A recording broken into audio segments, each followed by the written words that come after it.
the second year that we're doing Wildflower Week. It's an initiative that was started by Lady Bird Johnson a few decades ago. The mission for it is that we celebrate all things green and wild in the Big Apple, the hundreds of native species that grow in the city, and it gives all New Yorkers a way to connect with their local environment. We have botanical walks, garden tours, chances to eat edible native plants, ecology lectures, and children's events. But New York City also has more plants that we've lost than we currently have today. And these are two species that we've lost. The swamp pink on the left, which is a federally endangered plant, and yellow fringed orchid on the right. Over the past 100 years or so, we've lost a lot of the natural areas where these plants occurred. That's why we no longer have these two species. So because of that, we've lost over 40% of our native flora. But if you add up all of the natural area in the city, including city, state, and federal-owned land, there's about 50,000 acres. So there are 8 million New Yorkers using these open spaces.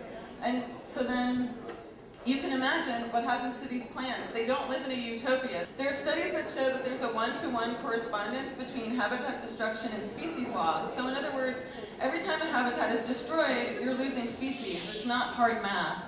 So gardeners can help slow the rate of these local extinctions then by planting natives in their backyards, or window boxes, as the case may be. You don't need a lot of space to do it.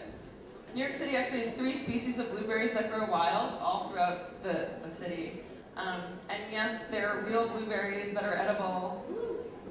So another thing you can do is go for a walk in the woods. You can grab a field guide and go to somewhere like Pelham Bay Park in the Bronx. Or you can go to a wetland like Clay Pit Pond State Park in Staten Island.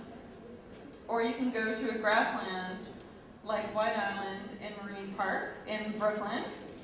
And in these places, then you can get to know your foliar neighbors. You can look around with your book and check out what's going on around you and get a sense of the plants that grow near you. Thank you for your time and attention.